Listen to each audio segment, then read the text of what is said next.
I'm going to proceed on the premise that you followed every suggestion John or I have given you. You've got involved in every exercise. The goal is firmly established. You've got the picture. And now you're prepared to make your move. Now, this is what we call the moment of truth.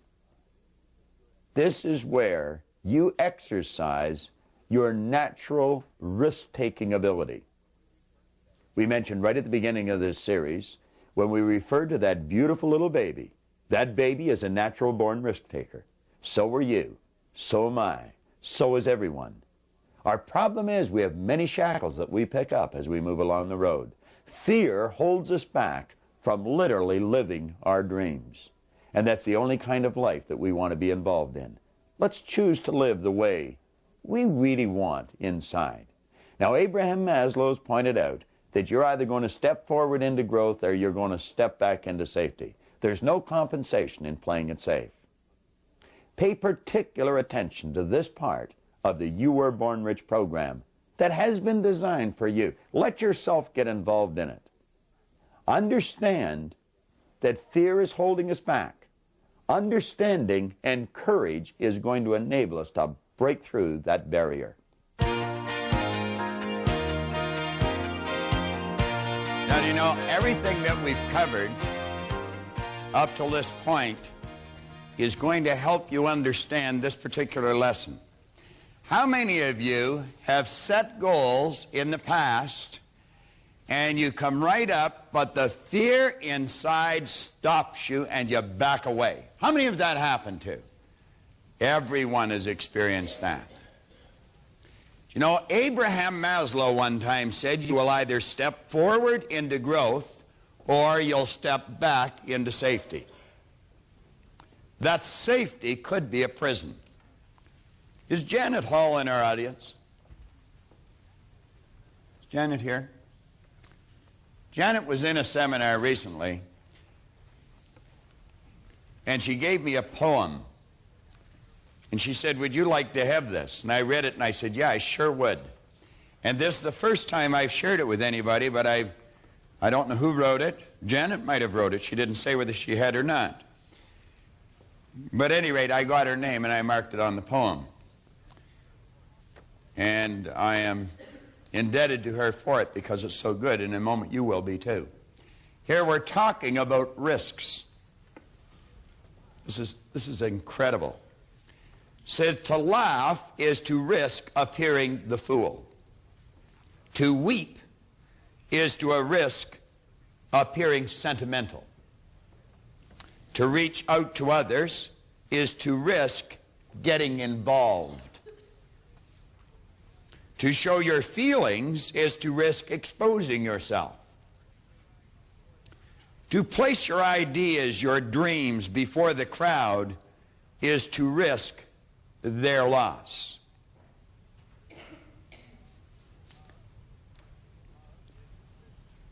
To love is to risk not being loved in return. To hope is to risk pain. To try is to risk failure. But risk must be taken. It absolutely must be taken, because the greatest hazard in life is to risk nothing. The person who risks nothing does nothing and has nothing. You may avoid suffering and sorrow, but you simply cannot learn, feel, change, grow, live, or love. Chained by your certitudes, you will be a slave. Only the person who risks is free.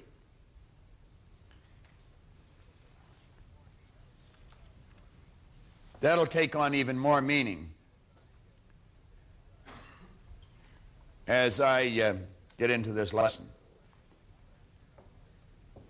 I have here a letter, a newsletter, that come from a very dear friend of mine. He's a minister in Atlanta, Jay Dishman. And I used to go and listen to Jay every weekend because I liked his ideas. I liked his way of communicating his ideas. He put them in terms that you could take them and you could use them. He said, recently I visited Alcatraz Prison. Once it housed the most hardened of criminal. Today it's open for tours under the direction of the United States Parks Department. Many men have tried to escape Alcatraz, but no one is known to have succeeded.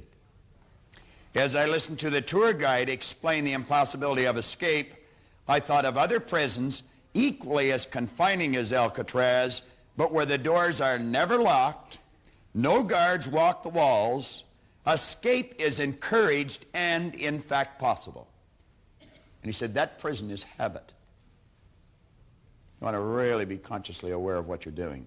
Is it a habitual thing you're doing every day? Is that what's controlling your life, your destiny? Or are you choosing and going in the direction of your dreams? He said our habit of thinking about ourselves and our environment is either a jail or a paradise. We just have to look around us to see people who are rich emotionally and materially because they think and feel rich. We also see people who are laden with emotional and material debt because they think lack. Some are inspired with vision. Others, unfortunately, are encumbered by doubt. Some are moved by ambition. Others are paralyzed by fear. Some feel free to change. Others feel safer in monotony. Some reach for the mountaintops. Others huddle in the pits. Some seek opportunity. Others just wait for it to knock. The sad fact is that more people are confined by their thoughts than are freed by them. Negative thinking shuts us in a prison. But there is a way out. Jay goes on to say, the Apostle Paul said, be transformed by the renewal of your mind. Paul knew a lot about prisons, both physical and mental. He emphasized the mental prison by knowing we get exactly what we set ourselves up to experience. And that's exactly what John was talking about a moment ago. Now, before I get into the real important part of this letter, or of this particular lesson, I want to go back and touch on something that we covered a moment ago, but I didn't go into it too deeply. Now, let's stop and think. Here's your mind.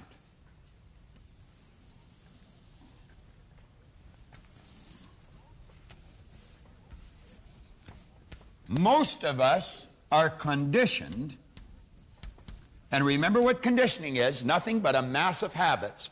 We're conditioned to take all of our information from our sensory factors. We have been programmed on a physical level from the time we're children. Look at me, listen to this. Don't you see that? And that's how we're trained and conditioned to learn. So it's natural that we should let our material, our physical, or our results control our thinking. Now we know there are two polarities.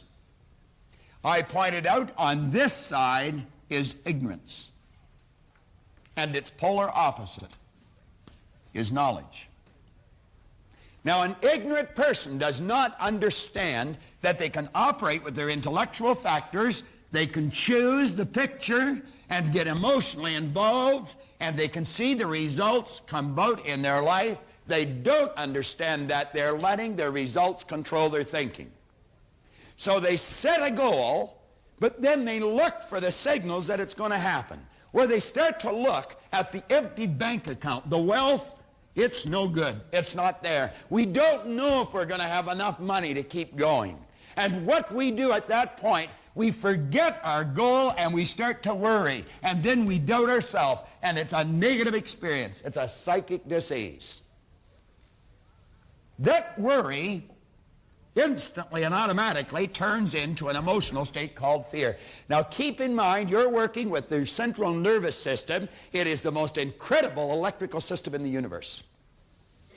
This can happen in less than a millisecond, and there's 1,000 of them in a second. That energy that we call fear, that negative energy must be expressed through the only medium it can be expressed through, and that's this thing that you live in, your physical body.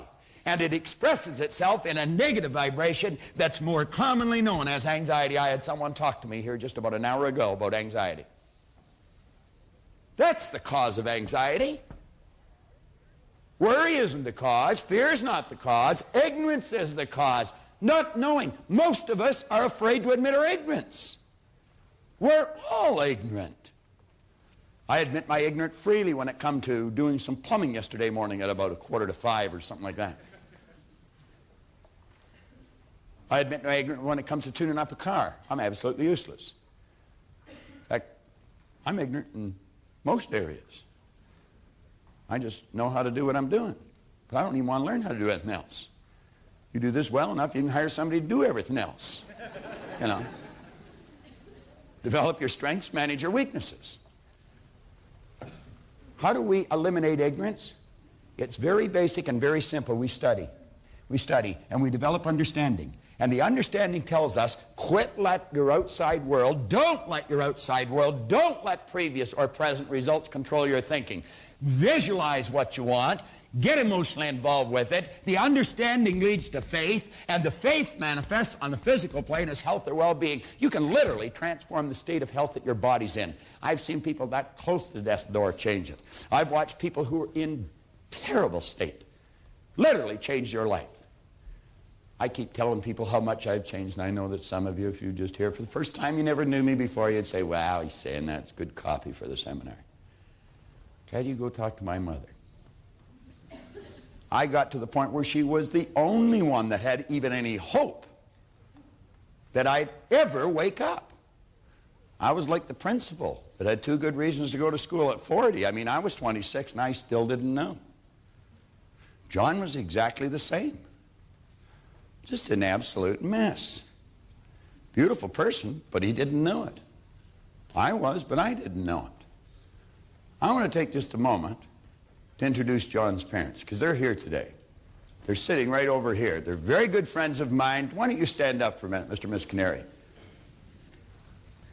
Let's give them a real good hand, all right?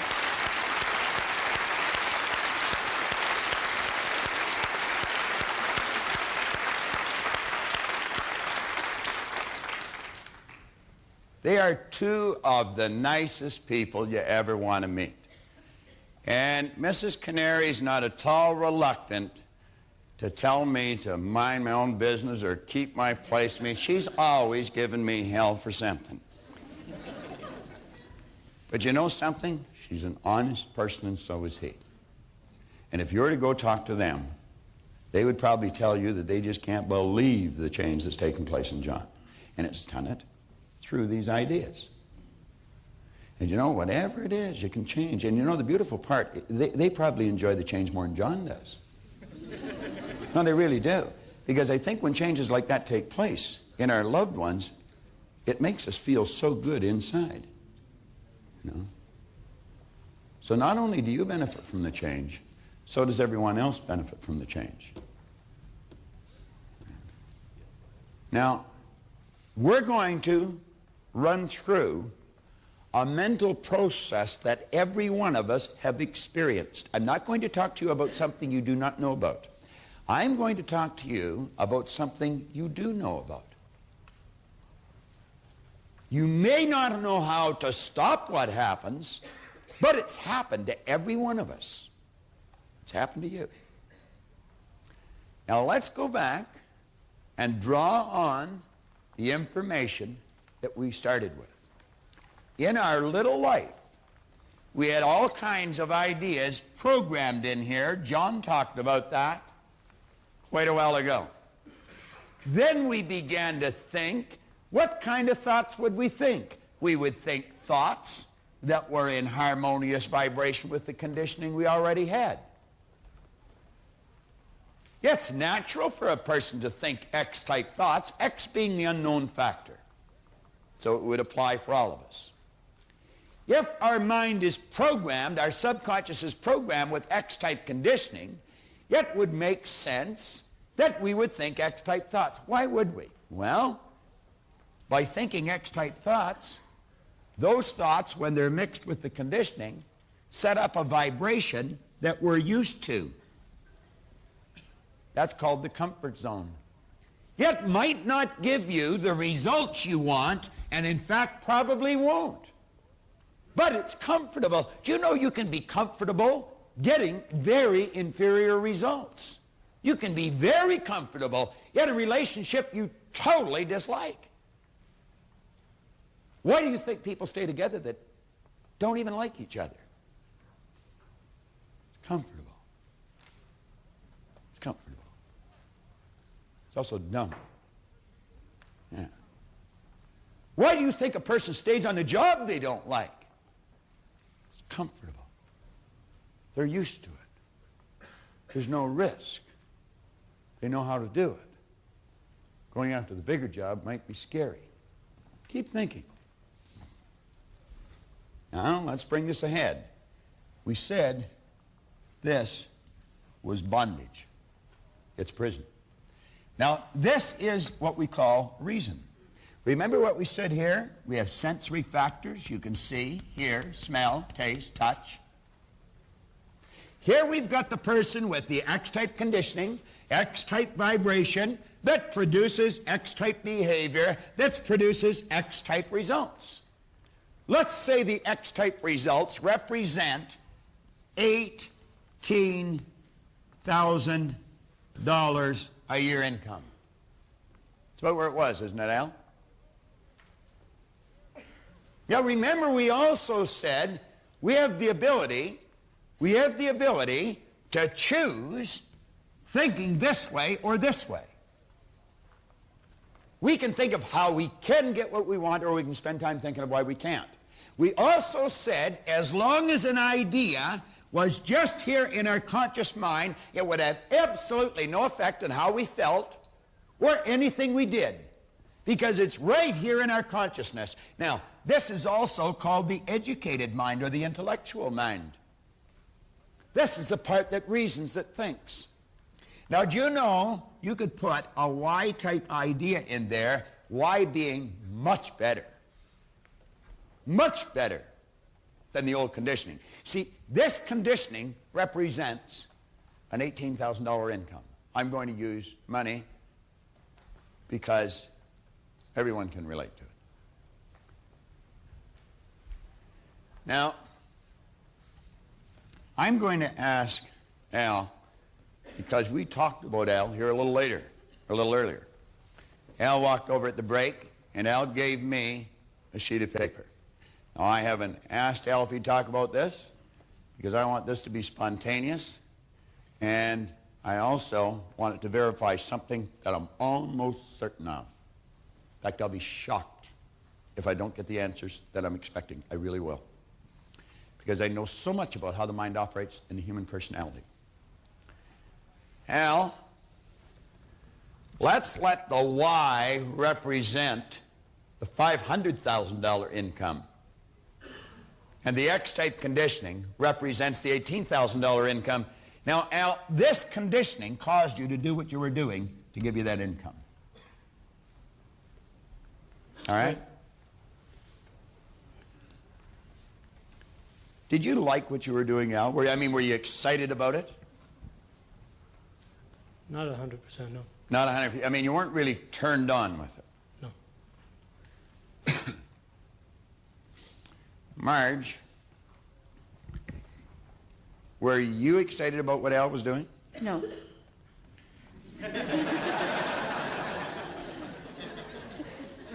Al had an escort service.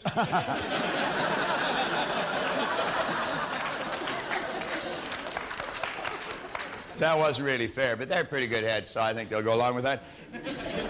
At least Al probably would, even if Marge wouldn't. Marge, how did you like living on the $18,000 income? I didn't. You didn't. You didn't take many interesting trips on the 18K, did you? None. No, none. Bet you cooked in a lot, did you? All the time. All the time. Now, Al, let me come back to you again. How long Had you thought about changing before you actually made the change? For quite a few years. I was Quite right. a few. I was right. Even righter than I expected. Quite a few years. I never thought it'd be quite a few years, but at any rate, it was quite a few years. Did you think of doing what you're doing now? It did cross my mind, but I couldn't get myself up to Couldn't get yourself up to do it, could you? doing it. You got a Exactly. brother that had been doing well for quite a few years, doing what you're doing now, haven't you? Mhm. That's right. And what it was, I believe, was fear that was holding me back from going out. That's exactly what it was, and that's what we're going to talk about here. Now, you see, the strange part about this is, the guy that I was praising for being the great manager is his brother. Nino is Al's brother. Now, I have known Nino for 8 years. Nino was in the first seminar I did when we moved from Atlanta to Toronto. And it was an odd situation. It was his birthday, and his wife made him go. And he's told me on many occasions that he's not sorry he went. Wouldn't be very nice of him to tell me anything else at this point, would it? All right. Now, I know what Nino's done. Nino is a risk taker, no question about it. You both have the same mother and father, Al? You both do. Absolutely. So you see, we often say a baby is a born risk taker. Here's two people from the same parents. One's out there taking the risks, making the dough, doing the big deals. The other's doing something they're not really excited about on $18,000 a year. Wife has to cook in all the time, doesn't go out. Didn't like what he was doing, wasn't excited about it. He's thinking about doing what his brother's doing for years, but he doesn't do it. Is that uncommon? That is not uncommon at all. Not uncommon at all. You've probably experienced that in your family. I see it happening every day. Now, if we could keep focusing on this, the Y-type idea represents what you're doing now. And every time you thought about it, you probably thought about the compensation that it would give you. Is that correct? Exactly. You never dreamed it would be $500,000 a year, though. Never did, no. Never. Have you any idea how many years it would take you to earn $500,000 at $18K? Several. And your hair wouldn't be black and curly, my friend. It would be long and gray. Now, if you had any left. But you see, it's generally much better than you ever even think it will be. Now, I want you to keep thinking about Al's situation. Al is a real estate agent. And we've already found out that there's only 13 out of 20,000 that are doing a job that may be a little superior to his. So you could say Al is one of the best in the world at what he does. But he had to think about doing it for years. Now, when he was thinking about it, he probably thought about the nice cars, the nice trips. And I was looking at Marge. I was just about blinded by the ring on her finger. I mean, I don't think you got that on 18K. You'd had a couple of years' wages for low in there. Now, let's come back again and focus here. Here's Al, X-type energy, X-type vibration, X-type behavior, X-type results, and he gets to the point where he's thinking, I think I'm going to do that, but before you can act on a Y-type idea, it must go through that part of your personality. You'll never act on an idea without passing it through here. It is the power that doeth the work. Remember that? John brought that out in the last lesson. And every time he went to impress that idea, the Y-type idea on the X-type energy, you know what that did? That instantly and automatically affected his entire nervous system. It set up a chaotic vibration. We'll call it a foreign vibration. It's an X-Y-type vibration, mental conflicts, and instantly and automatically doubt, fear, and anxiety just zoomed through his system. And it happened so fast, he didn't even know what was happening. When that feeling took over, he did not know how to control it, so he did what Maslow said. He stepped back into safety. Then he started to reason with it. Who needs the big cars anyway? Damn things just cost too much money. What's Marge need that big ring for? A little band of gold is all she ever really needed.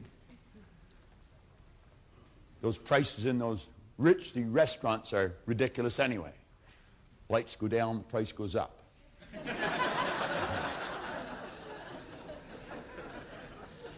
Kids are well fed and looked after. We're well dressed. We have a warm home. Besides, Nino loses every now and then, too.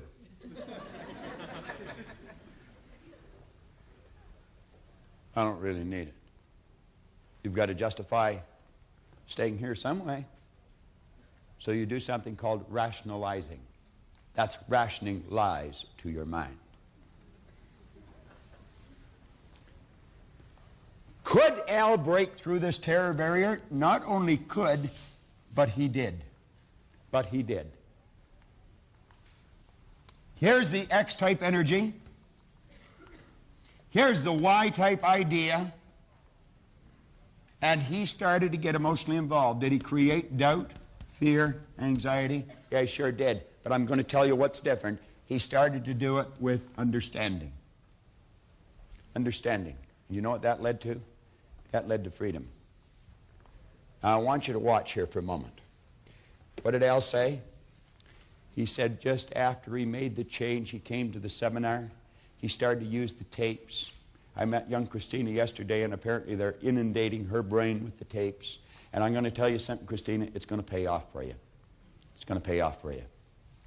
John was mentioning about Brian's personality. I was happy to hear him say that. Brian's my son. I was going to tell John it's in the genes, but I know that's not right. Do you know that I started to study these ideas just a few months before Brian was born? And a big change took place in my life just a few months after he was born. What did Zucker say? There's two classes, no class in first class. I made up my mind that I was going to program some ideas into their little minds that were a lot different than the ones I had programmed into mine. Now, this is saying nothing against my parents. They gave me everything they had. You cannot give a person something you do not have. If we traveled, I had them fly in the front of the plane, first class. We would take them to nice restaurants to eat, because I had to learn after I was an adult how to eat in a nice restaurant. I didn't know which piece of cutlery to pick up first. I would be asked if I wanted something. When the waiter or waitress first came, I didn't even know what the word meant. I would take them to beautiful resorts. I was going into New York one time, and I took Brian and Raymond with me. John and I had limos picking us up, stretches, taking us everywhere. If you're going to travel, you might as well be comfortable. I had Joe, the guy who used to take us in New York all the time. I said, Joe, I want to keep you for the day. I'm bringing the boys down. I want you to take them around. Had him drive them all around. I said, take them down to the Battery. Wake them up. You know. So he took them to all these places in the stretch limo. You see? Moved to England. Moved to the United States. Always traveling. They always were in nice cars. I don't think they know what a used car means. See? Nice homes. Nice clothes. That's all I give them.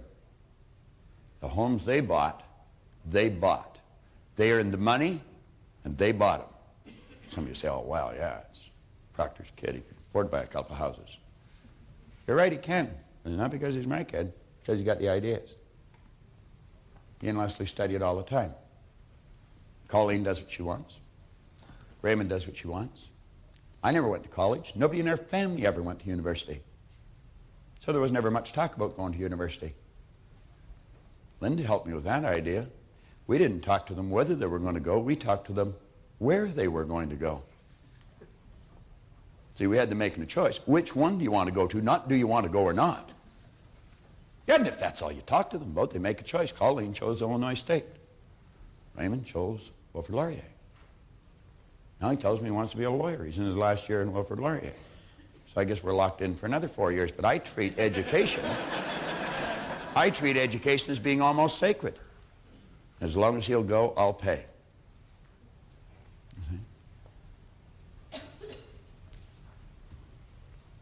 Al didn't have the benefit of that kind of teaching, and neither did I.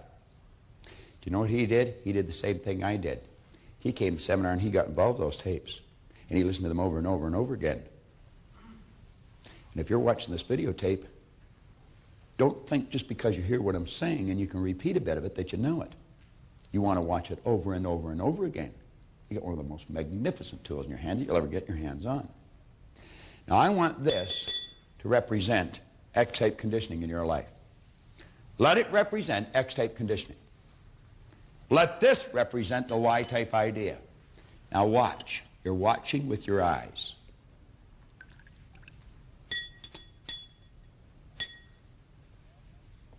You don't see any change, do you, Reen? Al, do you see any change? No, I don't. You don't see any change. But your understanding tells you that it's not as dark as it was before I put the clear water in. Doesn't it?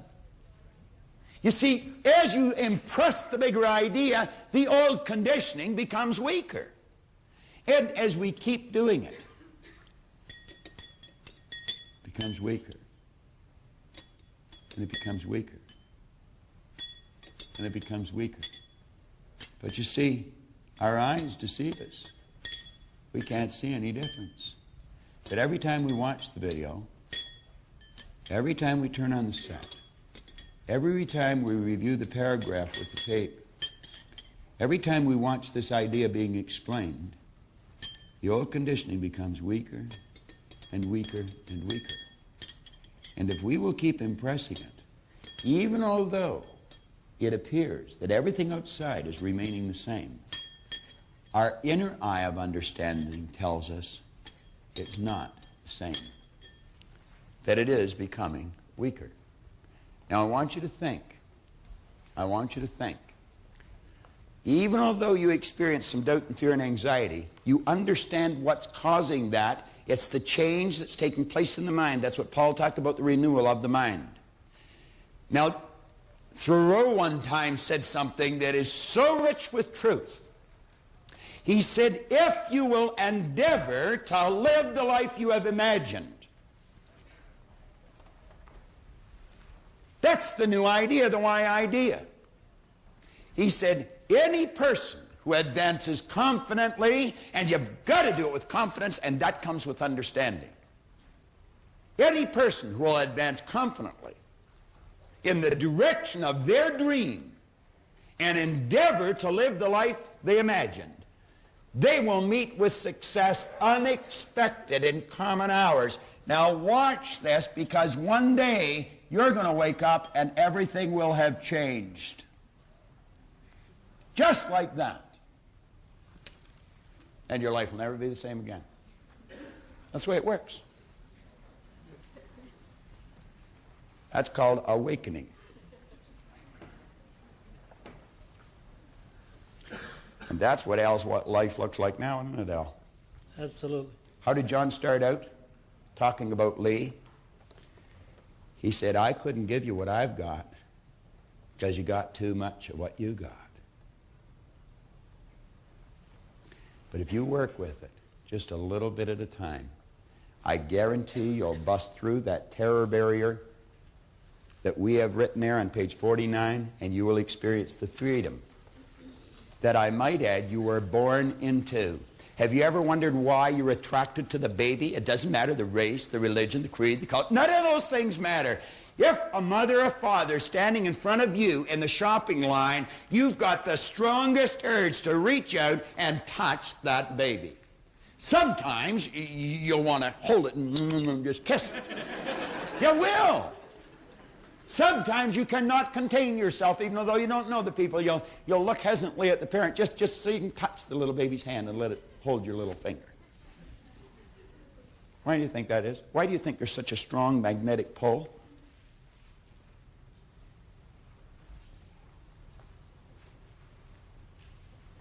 Come on. There was Kipling said that, I love those little people, and it is no small thing when they who are so fresh from God love me. You see, we are created in a magnificent vibration, in an absolutely magnificent vibration. Born risk takers. Free.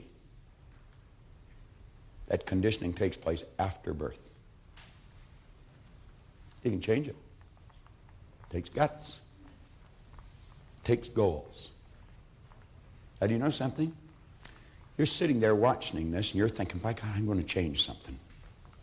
I had a man telling me this here today at one of the breaks. He said, I'm getting so excited I can hardly contain myself. He said, I just feel so happy. I said, you want to know something? You keep watching this and you keep watching this and you'll get happier and happier, and you're going to get to the point where you think, oh, I couldn't get any happier, and then you'll get happier. That's exactly the way it works. Abundance is our birthright. Now, if you're going to change, you know there's only one time to do it. Right now. Right now. Right now.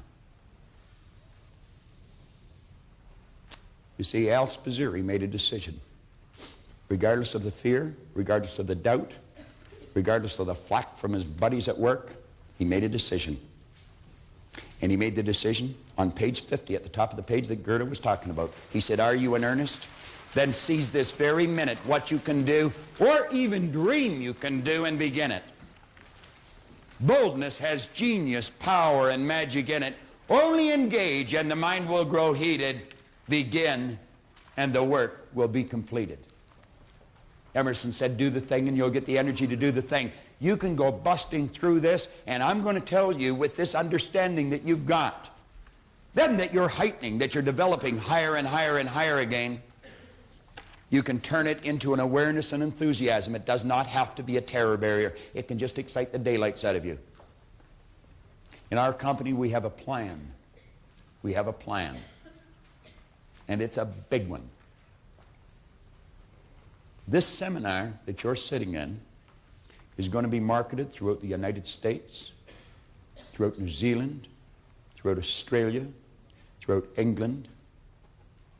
Do you know that in the next, I'll say 14 months, taking into consideration the post-production of this particular seminar, we will have 6,700 people selling, 750 people. That's 6,750 people selling this throughout North America alone. We have added approximately 70 people in Canada since March. Good people. Really good people. That's our idea. Does it scare us? Yeah, sometimes. Do we doubt? Yeah, sometimes. Do we experience some anxiety? Yep, sometimes. Some more than others. But that wouldn't stop us, because we understand. If we advance confidently in the direction of our dreams and endeavor to live the life we've imagined, we're going to meet success unexpected in common hours. Now, you've got to make a commitment. We made a commitment. It's not an accident we attracted all these people. It's not an accident we're doing what we're doing. It's not an accident this program is going to be in millions of hands very, very shortly. This particular program on video is going to be one of the most professional productions that is on the market today. The seminar already is. There's nothing that will equal this seminar, not in the market today. We've had doctors, we've had lawyers, psychiatrists, some of the most senior executives in some of the largest companies in the world tell us there's nothing will equal this. And I know why. I know why. Because we're giving an understanding to a person of who they really are. We're not just giving them some technique that's intellectual or physical or academic. Power's within you. You got to write out your commitment. A commitment is a directive to yourself. It's a directive to yourself. I remember one time reading somewhere that the mark of a superior performer is a person that can give themselves a command and then follow it. That's what's on that page. Now, on page 51, we say, remember, it makes no difference whether your goal is starting a new business, buying a new automobile, a position at work, setting a sales record, or earning an honors mark in school. Whatever it may be, you must step out boldly and pursue it. Look at the win that Al Spazzeri is enjoying today, and he is just starting. It's like Hap said to Danak in that letter. This show is only one small step in the direction of greater things you can do, many of which are beyond your wildest dreams. And I would imagine that Al sometimes has to shake his head, and I would imagine Marge does too. Would you agree with that? 100%. 100%. And you know something, Al? The beautiful part is you are always capable of doing it. You are capable of doing what you're doing now when you are earning $18,000 a year, but you weren't aware of it. Give him another hand. I mean, he's made a big step.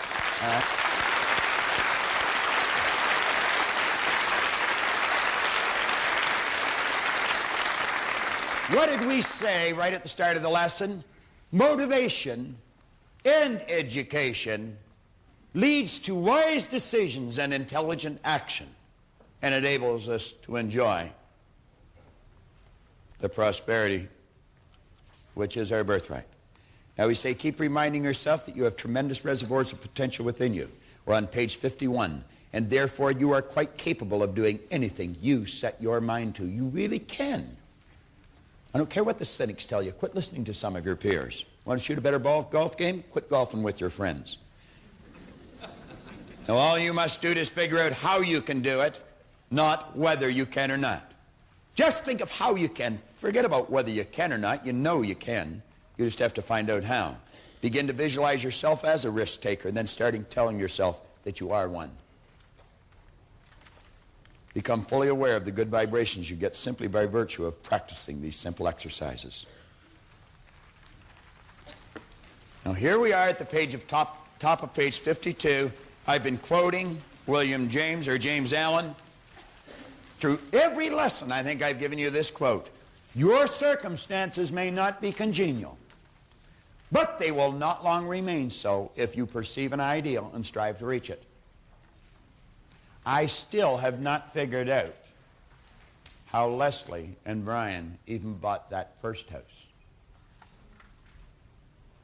I haven't figured it out. Because if they had any money, they had it well buried. That was before they started to earn anything. Then they started to work with Nino, and the income skyrocketed.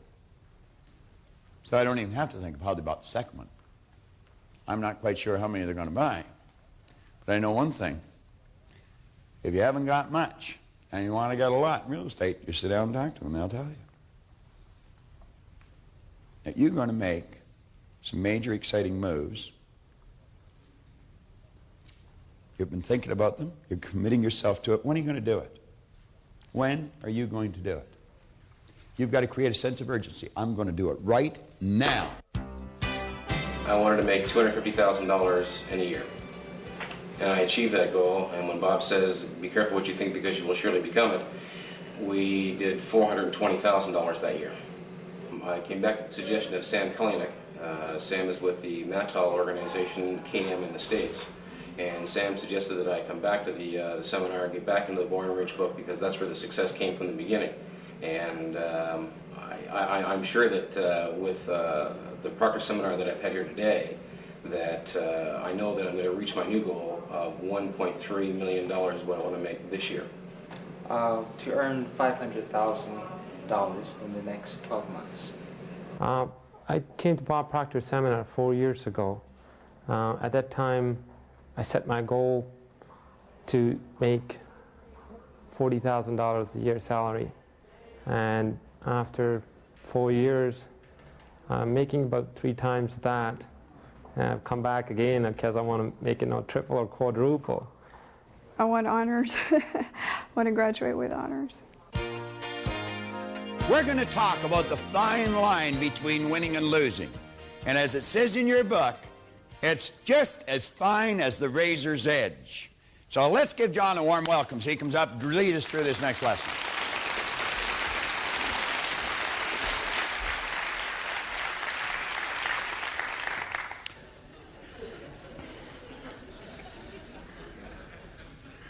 Turn over to the razor's edge on 53 at the top. You see the razor's edge. How many people had the opportunity to see the razor's edge? There was 2 movies, the old one then the new one. I believe Don Murray played the part in the recent movie. Bill Murray, thank you very much. You know, it's interesting in that particular movie, it's pretty well the story of someone trying to find the meaning to life, the meaning of success. And he ended up in the Himalayas there talking to some great guru. And as he got way up in the mountains there, he met Shirley MacLaine on the way, had a conversation, and he went on, continued on. And, you know, as he met this here great master, he asked him, you know, what is the secret to life? Well, what is this thing all about? What is the difference in winning and losing, and success and failure? And I'll never forget, you know, the analogy went something like this. He said, you know, there's a big path going down here, he said, along this mountain. And he said, the path is very, very small. And as you walk, you can tilt this way, and as you walk, you can tilt that way. But he said, the person that gets to the other end, they're walking a path that is as fine as a razor's edge. So the real difference in winning and losing, he said, is as fine as a razor's edge. You know, last night I just watched something that we may never again watch in an entire lifetime, when Gibson came to the plate. You could feel the excitement. And it was master against master. Eckersley against Gibson. Now, you know what's most interesting about Gibson coming to the plate? Why would anyone expect Gibson to hit a home run at that time when he has probably the lowest batting average in the playoffs in this series of anybody on that team? Well, you see, Gibson will do what he has to do when he has to do it. You think about this.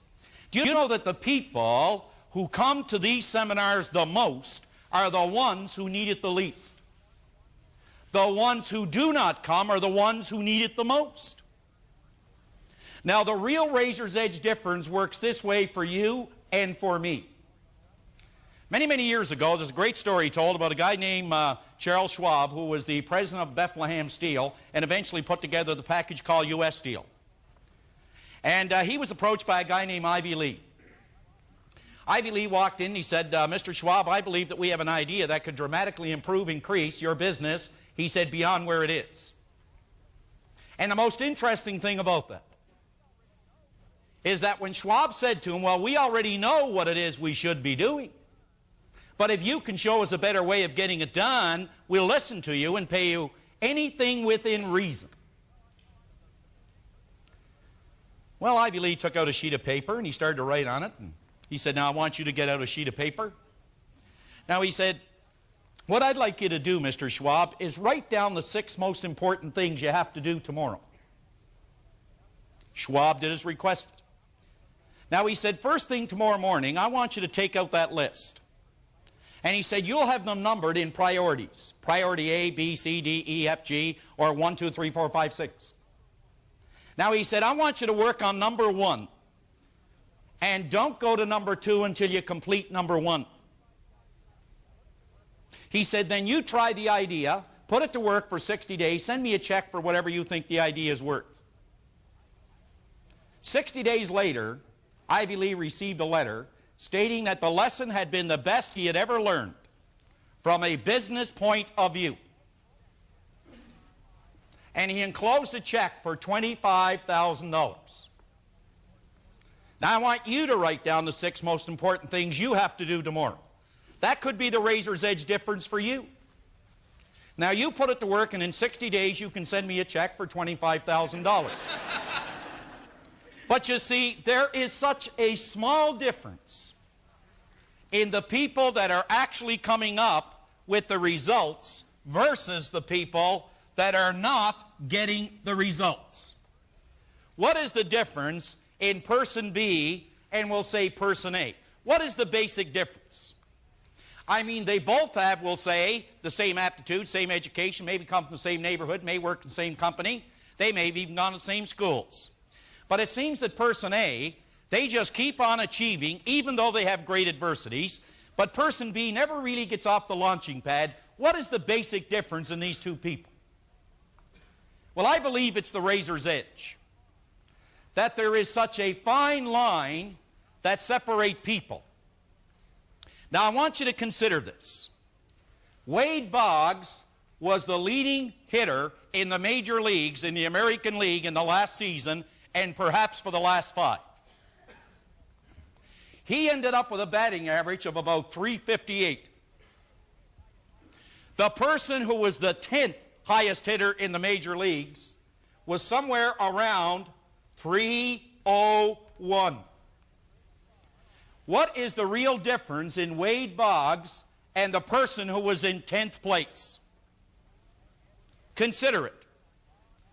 For every 10 times that Boggs goes to bat, he gets 3.58 hits. The person who is hitting 301 out of 10 times at bat gets 3.01 hits. The real difference in these two people is not even a half a hit for every 10 times they go to the plate. But Boggs is earning $1.7 million a year, and I noticed the 10th place hitter was earning about $280,000 a year, even though there's a small difference in the number of hits they get, less than a half a hit. The difference in income is absolutely phenomenal. You go back to a day when the greatest base stealer in the history of the major leagues, a guy by the name of Ty Cobb. Ty Cobb, we remember, as a fearless individual that always played to win. But do you know that Ty Cobb, he had what is called a stolen base percentage of 71%. In the same year that Cobb was recognized for his greatness, there was a man named Carey, and I'll guarantee you few people have ever heard of him. Carey had a stolen base percentage of 98%. Do you know he had 53 attempts? He was only caught twice, which meant he had 51 stolen bases. 51 stolen bases. Why is it we remember Cobb so well? Tell you why. It wasn't because Cobb was caught 38 times. 38 times Cobb was caught stealing second base, or third, or home. That's not why we remember Cobb. Cobb stole 96 bases. That's not why we remember Cobb. Someone has broken his record. Do you know why everyone remembers the great Ty Cobb? Is because he made 134 attempts. Was the razor's edge difference that Cobb was a better base stealer? Or was it because he made more attempts than this man Carey? That was the real razor's edge difference. Now, I'm going to give you one simple little formula that will act as the razor's edge difference for you. Just one. That's all, just one. Then I want to cover the book, and we'll get into the last two lessons with Robert. Now, here it is. The common denominator of success. The very simple formula, not an easy one, but a very simple one. It works like this. A man wrote a marvelous little book, 20 pages, and he entitled it The Common Denominator of Success. And he said the common denominator of success in his business, your business, my business, any business, is in forming the habit of doing things that failures don't like to do. Now think about this. Failures, this individual is influenced in pleasing methods only, whereas this person, the success type individual, they're influenced by pleasing results only. They have formed the habit of doing things that this person does not like to do. Think about it. Are you influenced by pleasing results? Or are you influenced by pleasing what is called methods? What are you influenced by? Are you influenced by where you're going? Or are you influenced in defending where you are? Because the razor's edge difference could be just one simple action that you do every single day. The 6 most important things that are going to move you in the direction of your goal. And that's basically what it comes down to. Let's look at this and see what we come up with on page 53, because we promised we'd get you out of here by 5 o'clock. It says, you are likely 1 inch, 1 step, 1 idea away from turning on to the boulevard of beauty in your life. It has often been said that that line which separates winning from losing is as fine as a razor's edge, and it really is. Somerset Maugham wrote an entire book entitled A Razor's Edge, and Darryl F. Zanuck spent $4 million producing a movie which had the same title. Both of these great people, author and movie maker alike, knew there wasn't a big difference among people. There was only a difference in the things that they accomplished. And that was the theme of the movie as well as the book. One person just about starts a project. Well, are you one that just about starts it, or are you the person that actually gets it started and completes it? One individual almost completes a task, but the other completes it.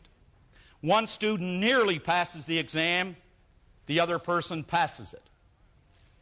And although the difference in their marks may be only 1 percentage point out of 100, it is that 1 percentage point that makes all the difference in the world. Now turn the page. Now, you could spend some time reading page 54. But you see, the whole idea is not in what you read on 54, not what you read in Born Rich, not what you listen to from the tape in Born Rich. The difference is whether or not you are prepared to write out a list of actions that are razor edge activities and then make a commitment to do them. Remember yesterday I mentioned the word excellence? Excellence is that fine line. It is only a commitment to completion. That's all excellence means. It's a commitment to completion. So you see, it doesn't matter how many books you read. It doesn't matter how many seminars you go to, how many tapes you hear, how many experiences you've had. The difference is you know what you have to do.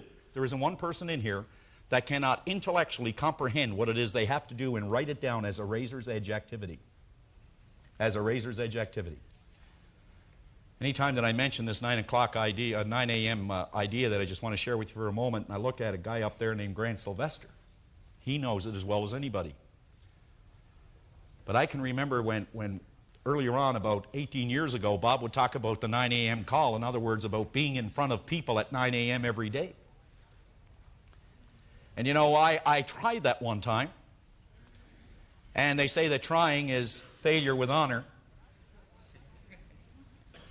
But I didn't try it. I made a commitment it was going to work. There's a big difference. And you know, I couldn't begin to tell you some of the rewards that I've enjoyed from that razor's edge activity just by getting started maybe an hour early. Do you know that if you start something an hour early, or if you work an hour later, do you know that's 9 40-hour weeks that you enjoy each additional year?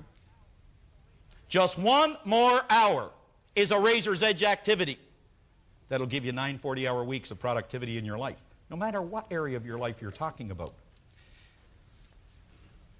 When are you going to do something about it?